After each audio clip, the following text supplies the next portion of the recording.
جو موجودہ صورتحال تھی، جو ابھی موجودہ 26ویں ترمیم کے اوپر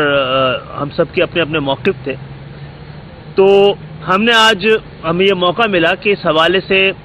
مولانا صاحب، مولانا فضل الرحمان صاحب جو کہ جمعیت علماء اسلام کے سربراہ ہیں، ان کے موقف کو سمجھنے کی ہم نے اور قریب سے آ کے کوشش کی ہے۔ ان کی گفتگو میں، ان کی باتوں میں بڑی دلیل موجود تھی، اور میں سمجھتا ہوں کہ اس پہ ہم بھی آگے چل کے بات کریں گے، ہمارے درمیان بھی گفتگو رہے گی، اور جہاں جہاں حکومت سے اور دوسری سیاسی جماعتوں سے جتنا ہم نے ان کا موقف آج سمجھا ہے اس کو آگے لے کے جائیں گے۔ یہ ذہنی ہم آہنگی، یہ سیاسی جماعتوں کے درمیان مذاکرات اور مکالمہ، اس کے علاوہ اور کوئی دوسرا راستہ ہوتا نہیں ہے، اور خاص طور پہ ایسی سیاسی جماعتیں کہ جن کی جڑیں عوام میں ہوں، ان کے ساتھ تو صرف مکالمہ ہی ایک صورت ہے جس کے ذریعے ہم آگے بڑھ سکتے ہیں۔ ہم نے ان کی گفتگو سنی ہے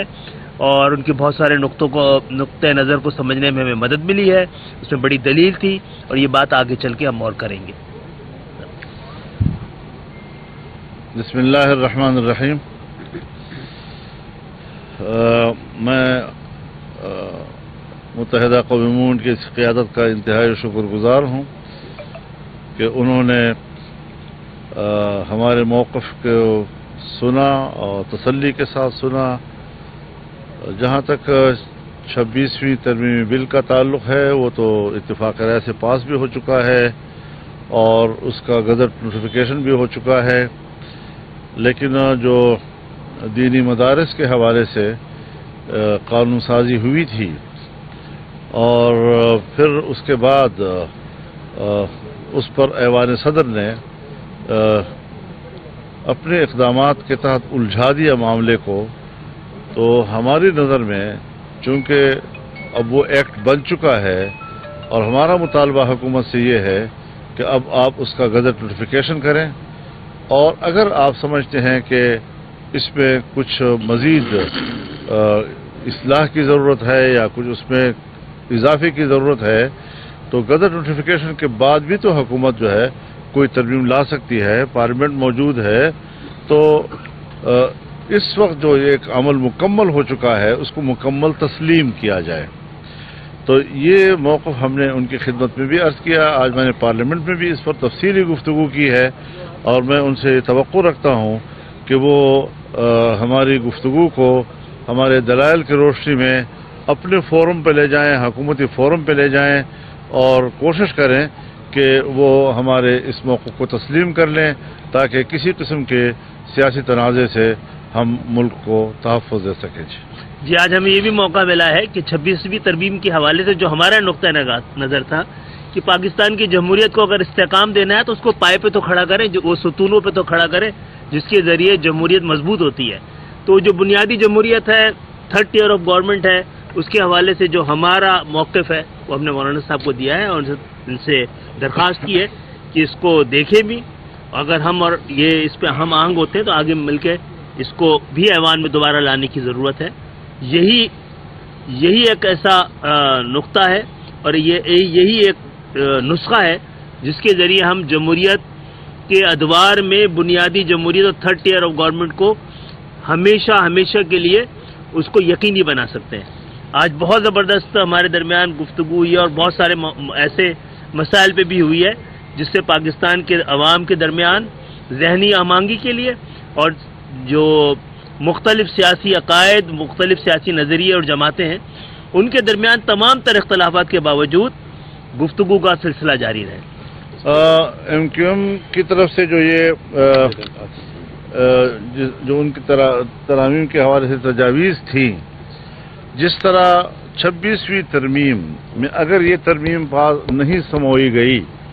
تب بھی اس کے گزٹ نوٹیفیکیشن میں یہ رکاوٹ نہیں بنی، تو ہم کہتے ہیں کہ کوئی نئی بات دینی مدارس کے بل اور ایکٹ کے حوالے سے بھی اس میں نوٹیفیکیشن کے حوالے سے کوئی بات رکاوٹ نہیں ہونی چاہیے۔ تو اگر ایم کیو ایم نے قربانی دی ہے اور اس کو سموئے بغیر انہوں نے اس کو تسلیم بھی کیا ہے اور اس کے ایکٹ کو بھی تسلیم کیا ہے، تو ہمارے بل کے حوالے سے بھی وہ اپنے تحفظات جو ہیں وہ مؤخر کریں اور ایکٹ کو ایکٹ تسلیم کر کے اس کا نوٹیفیکیشن کریں، بعد میں ہم بھی ہیں, پارلیمنٹ بھی ہے, دنیا ہے, گفتگو ہوتی رہے گی. میں مولانا صاحب کو اندر کہہ رہا تھا کہ آپ تو مدارس کو بات حکومت کہہ رہی ہے وزارت تعلیم کے ماتحت رجسٹر کرانے کی, ہم تو اپنا وزیر تعلیم لے آئے آپ کے پاس رجسٹر کرانے کے لیے. بہت بہت شکریہ.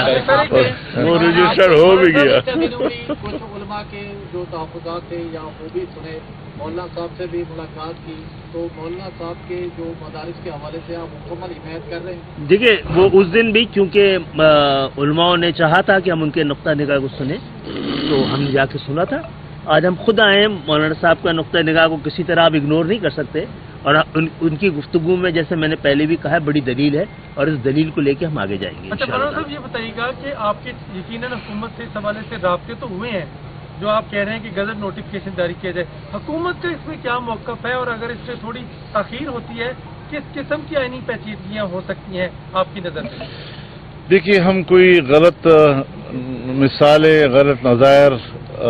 قائم نہیں کرنا چاہتے. اگر آج ہم نے قانون اور ضابطے کے حوالے سے, اور جس طرح کے جناب اسپیکر نے ایک انٹرویو میں کہا کہ ہماری کتابوں میں جو میں نے پڑھا ہے اس کے تحت یہ ایکٹ بن چکا ہے,